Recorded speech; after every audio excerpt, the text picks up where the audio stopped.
এই যে ধরেন প্রিন্স মামুন লায়লা এই বিষয়টা নিয়ে যেমন মানে ফেসবুক খুললেই হচ্ছে তাদের নিউজ।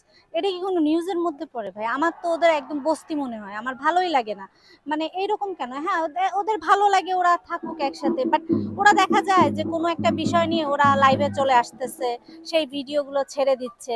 আপনারা প্রতিনিয়ত দেখছেন যে 6 মাস 1 বছর না যেতে যেতে 2 মাস 3 মাস পর পর একটা ঝামেলা। আরে ভাই, পার্সোনালিটি মানুষের তো একটা থাকে।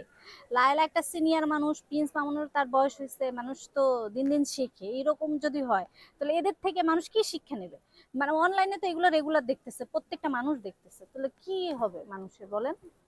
অবশ্যই সমাজের ক্ষতি হচ্ছে, কারণ মানুষ যেটা দেখে ওইটা থেকেই শিক্ষা নেয়। দেখা যাচ্ছে সে লাইভে আসছে, হাজবেন্ড ওয়াইফে চলে আসছে লাইভে, যে এই যে শুরু হয়ে গেছে আমাদের কাহিনী। তো এইভাবেই তো হয়, মানুষ শেখে, মানুষ একটা কাজ দেখেই তো আরেকজন শেখে। এদের ফিউচার আমি ভাই ভালো দেখি না, কারণ এদের যে তালবাহানা এটা আসলে সমাজের মধ্যে বাস করে না আমার মনে হয়। আমি এটা একদমই ভালো চোখে দেখি না। আসলে ভাইরাল হওয়ার জন্য আজকাল মানুষ অনেক কিছুই করতেছে। যেমন ধরেন এই যে প্রিন্স মামুন লায়লা, যেটা ওদের তো আমার একদম বস্তি মনে হয়। মানে এটা কি কোনো মানে সমাজে তাদের তাদের সম্পর্ক ঠিক আছে? একটা মানুষকে একটা মানুষের ভালো লাগে, তাদের ভালো, তোরা তোদের মতন থাক। এই যে লাইভে এসে এই সমস্ত এই ভিডিও করতেছে, এগুলো তো ঠিক না। তো আমি এই জিনিসগুলো একদমই পছন্দ করি না। মানে পার্সোনাল সবকিছু নিজেদের মধ্যেই রাখাই ভালো। লাস্ট ফিনিশিং কি হতে পারে? দুইজন তো একসাথে থাকতেই পারবে না, আর সমাজের মানুষ এদের দ্বারা আসলে অনেক ক্ষতি হচ্ছে আর কি।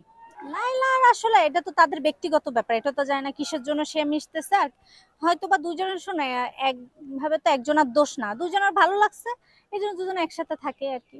দুজনেরই দোষ আছে আমি মনে করব। আসলে কাউকে যদি ভালো লাগে সেটা তো আর বয়স দিয়ে বিবেচনা করা যায় না, যে বয়স কেমন। আমরা বলিউডেও দেখতেছি যে সিনিয়রের সাথে মানে অনেক হিরোরা সিনিয়র যে নায়িকা আছে এদের, ঐশ্বরিয়াকে অভিষেক বিয়ে করেছে। বাট সেক্ষেত্রে প্রিন্স মাহলা অনেক সিনিয়র জুনিয়র হয়ে যায়। তারপরেও কাউকে যদি ভালো লাগে, বয়স টাকা পয়সা এগুলো বিচার করে না।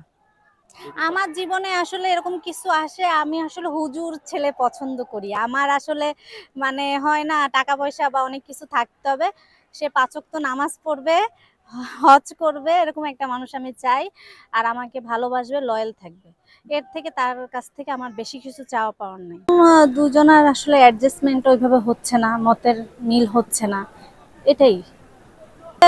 কোনো কাজ পাচ্ছে না, কাজ যদি না পায় তাহলে তারা কি করবে? একটা কিছু তো করতে হবে, তাই ফিতা কাটে।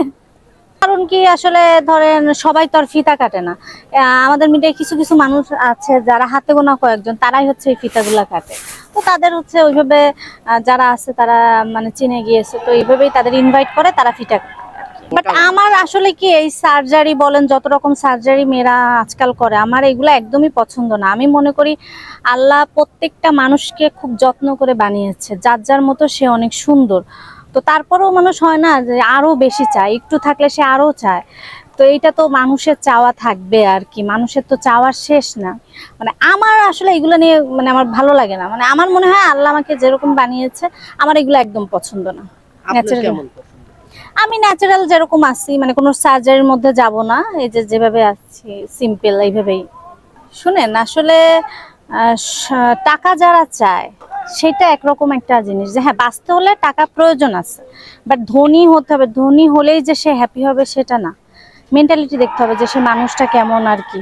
এই বিষয়টা আমি একদম ভালোভাবে দেখি না। মানে মানুষের টাকা পয়সা দেখে তাকে বিচার করা, আমি তো আসলে আমি এটা একেবারে খুব ভালোভাবে দেখি না। এটা আসলে স্কিনের জন্য ক্ষতি, একটা সময় এটা এটা ফেয়ার করতেই হবে তাকে। বাট আমার এটা একদমই পছন্দ না, আমার ভালো লাগে না সার্জারি আর কি। বাট আমাদের মিডিয়াতে ইদানিং তো অনেক বেশি করছে। ধরেন আগে এই জিনিসগুলো ছিল না, কিন্তু ইদানিং যা দেখছি সবাই করতেছে, বেশিরভাগই মেয়েরাই করতেছে আর কি। এটা কি ক্ষতিকর মনে হয় না? এটা তো অবশ্যই ক্ষতিকর। আপনি আপনার শরীরের একটা জিনিস সেটার উপরে মেকানিজম করে তারপরে সেটা করতেছেন, অবশ্যই ক্ষতিকারক না? তোমার আসলে ভালো লাগছে অনেক, তো অনেকগুলো ড্রেস ছিল, তার মধ্যে মনে হচ্ছে একটু চোখে লাগছে, এটা পরে যায় এই জন্য। আমার তো বেসিক্যালি হচ্ছে ব্ল্যাক আর হোয়াইট ভালো লাগে আর কি।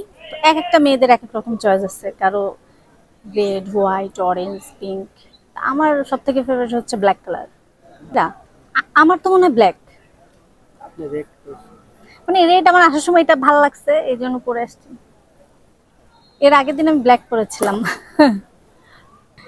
এখন হচ্ছে তো ঈদের সময় সামনে কুরবানির ঈদ, তো কিছু নাটকের কাজ আছে, আমার একটা ওয়েব, ওটা শেষ হয় নাই, ওটার কিছু কাজ আছে, তো এই আর কি।